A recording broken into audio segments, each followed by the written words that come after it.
Hey everybody, this is the QuestBrothers with Wrath of the Righteous.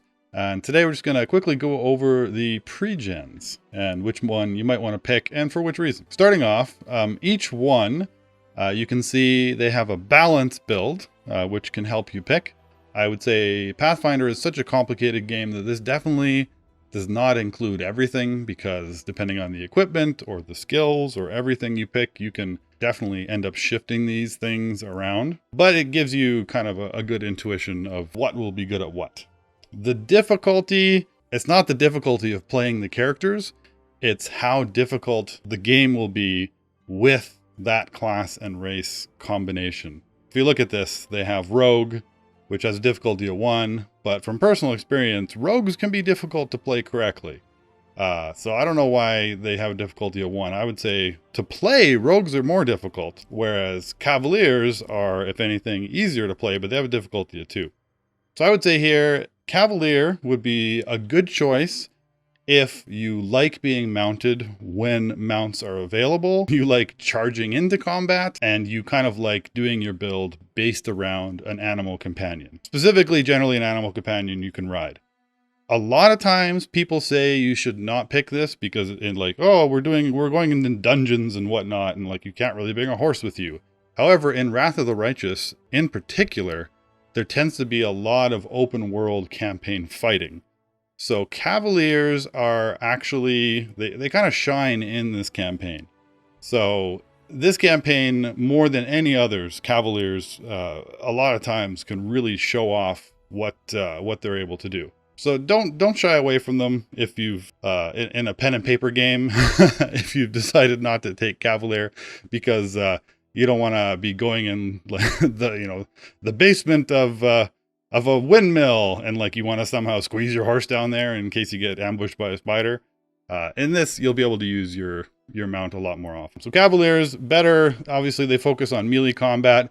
They actually do have pretty good defense, especially if you consider in like the different abilities and things they can do with their mount.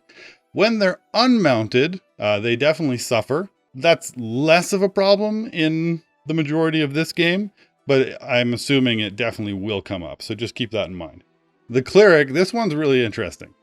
It says difficulty 3, but the general wisdom of Pathfinder is clerics are among the most powerful characters. They, like, without any other special things, like you don't have to do anything fancy to them. You just play like a bog standard cleric, and they are quite powerful. They can heal others, they can heal themselves. This has them with nothing in melee combat, but they are actually like they can defend themselves. They're not terrible at melee combat. And then if you add their spells and the fact that they can generally wear armor on top of that, it adds quite a lot. What I want to look at here is there something which stops this particular one from wearing armor? It doesn't seem like it. So I'm curious as to why they put difficulty of 3 here. Because as long as you have any allies at all, being a cleric, you'll be able to keep them up. You'll be able to heal them. Channel energy can be very, very powerful because you can heal everyone in your party at the same time. So I would say if you want something interesting, if you like playing a cleric, don't let this scare you away. I bet this is a lot easier to play than this would put it. You don't want to just be running up and smashing things with your mace, but they have a lot of utility. Fighters are showing up as very balanced and difficulty 1. That makes a lot of sense. Fighters are actually a pretty good class in Pathfinder. Don't think of them as just being, oh, it's a fighter, it's boring, it's got no abilities. Fighters are many and varied in the ways of killing foes in Pathfinder. They have there's a lot of different ways you can go with them. You can focus on ranged combat. You can focus on melee combat. You can kind of focus on both enough that you're pretty good at both of them. A lot of the bonuses you get and a lot of your stats will apply towards both as well. Fighters are pretty good. Like they're pretty powerful.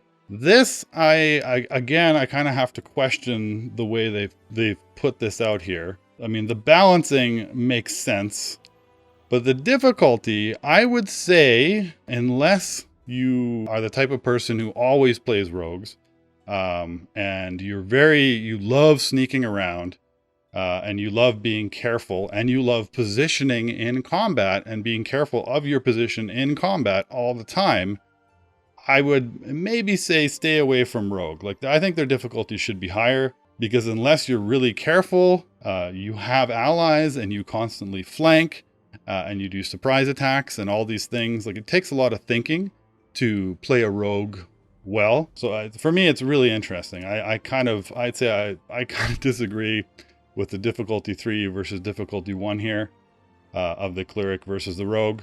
But yeah, try either one. From everything I've read and what other people have told me, this game plays a lot like the pen and paper game, so I'm expecting it to follow the same general wisdom as the actual game itself.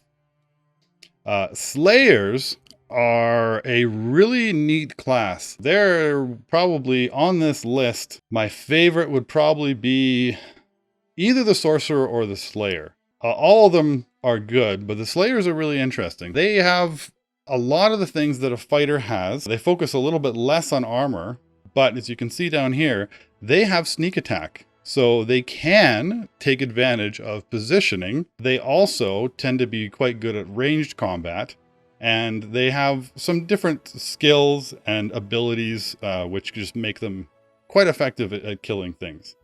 I guess I would say, if anything, they play like a fighter who's just as good at killing things as a rogue can be. So Slayer can be a really good class to pick, especially if you like going through enemies quickly. Definitely like a rogue, more on the DPS spectrum. But a little bit easier, because if a Slayer gets cornered, like, they're strong enough, they do enough damage just, standing and bashing, that they can get out of it. Whereas a rogue really kind of needs that clever positioning and planning.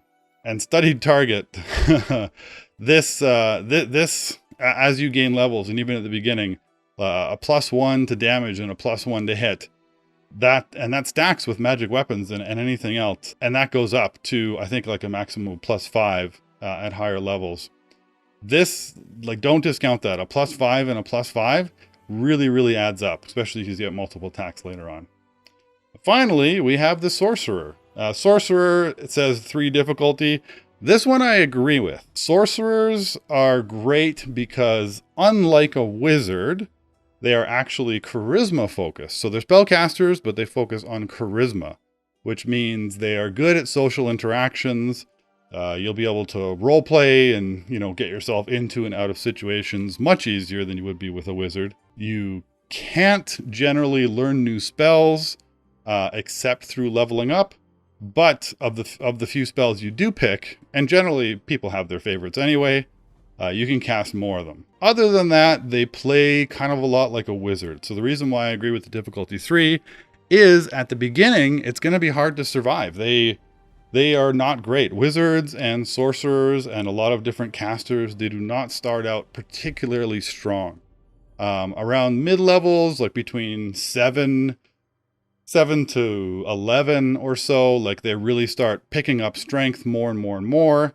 And by the time they're level 12 and higher, they can be powerhouses. They can, they become like the damage dealers, and they have different abilities to get out of situations. Like, they really come into their own at higher levels, but those beginning levels, expect some difficulty. That said, still one of my favorite classes, even for starting off. All right, so that's the general wisdom for the pre-generated characters and why you might or might not want to pick some. And yeah, we'll see you guys in the next video. Enjoy Wrath of the Righteous. Bye.